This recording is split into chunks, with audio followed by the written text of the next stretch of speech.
So, yeah. I'm about to go on a trip to Rome. Sounds like a great trip. I'm going with a very lovely young woman, one of my best friends in the world, who makes me look like Donkey Kong everywhere I go. Uh, yeah, I look like this. I, I, I think I know what I need. I know what I need. I need Shania's help.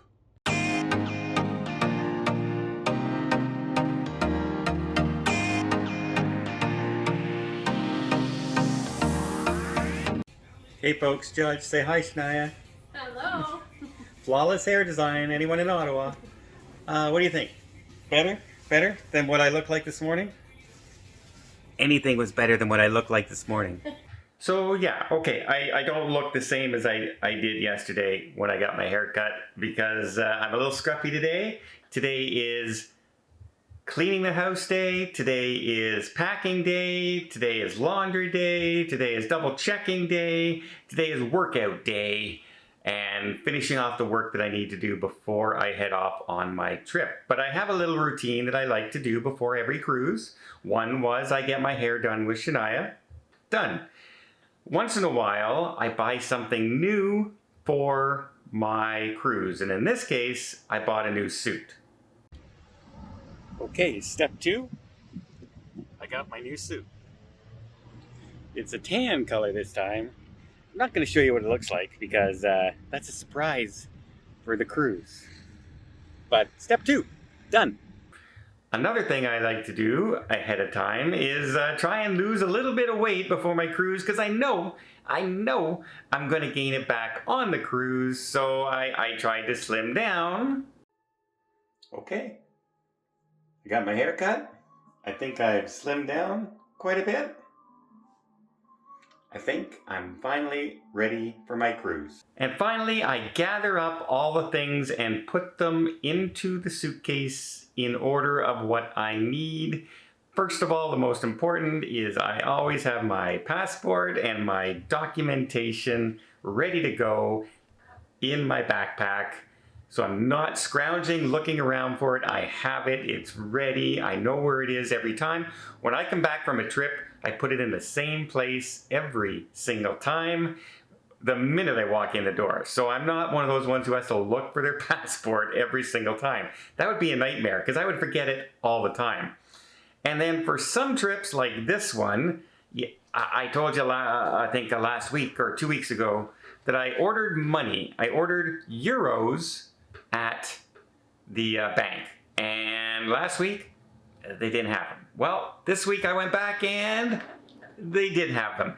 And I gotta, is it just me? Has anyone been to the bank lately? Because normally I just do all my banking online, but when you need money to take out in cash, you need to go to the bank. And if you need more than, say, a certain amount, you gotta go more than the ATM. But is it just me? Or does it seem like whenever you're in a big line, the people who are at the counters are like doing the largest transaction and the most complicated transactions in history. Like somebody's trying to buy China.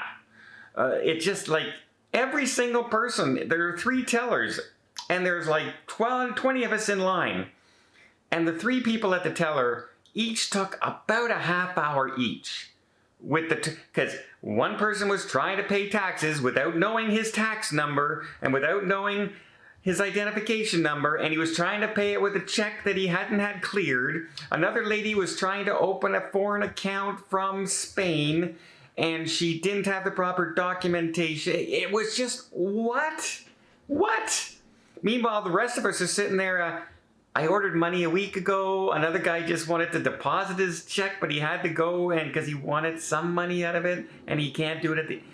Yeah, it just seems weird, but it's like the last 4 or 5 times I've been to the bank, it's always that way. It's just really weird. But anyway, long story short, I got my euros, and I still don't get used to the different sizes of money.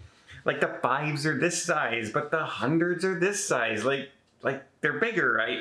I know Canadian money, but at least it's all the same size.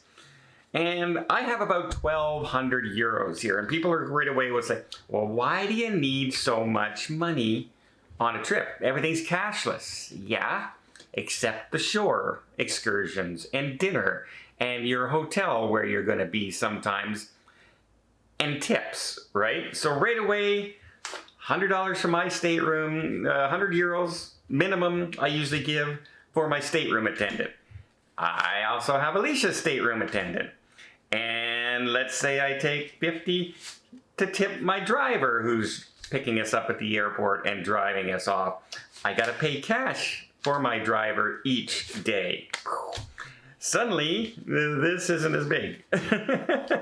So, yeah, I was thinking, I should get a little bit of money to pay for this. And the smart thing is, normally you go to the bank and they say, oh, I'll just take the largest denominations are fine, right? Because you want to have as minimal money like in your wallet to make a bulge as possible. You don't want to be big thick wallet you're sitting on all day. But in this case, I got a lot of fives. Like I have 40 fives here. This is for picking up a drink, picking up a souvenir, tipping a shore excursion person. All the things that you need to do on your trip that you need cash for, right? The $10 souvenirs, the $20 things. So I bought a lot of them, and man, it's uncomfortable in your wallet. Luckily, when I'm there, most of this is in the safe, and I'm only going with like 100 euros at a time, so that's not a big deal. But yeah, it's uncomfortable. You don't realize how uncomfortable it is now that you live in a cashless society.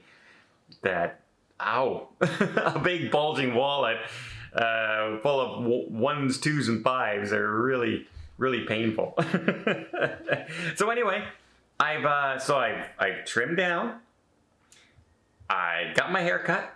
I got some new clothes. I have all my documentation here. I have the only one test I don't have yet is my COVID test, because I have to time it to have my COVID test on the exact same day I'm flying to line up with the cruise. Otherwise, I have to do it twice. And I'm not going to do it twice because things can happen. Look, I just tested positive again after testing negative twice. Luckily, I've tested negative 2 more times since then, so I think I'm good now.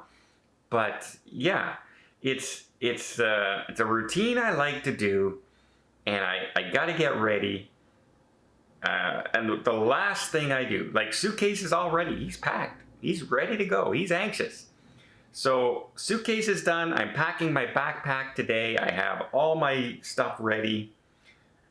And the last thing I do, the very last thing I do before I head on any cruise is I clean my house from head to toe, because I don't want to come home to a dirty house.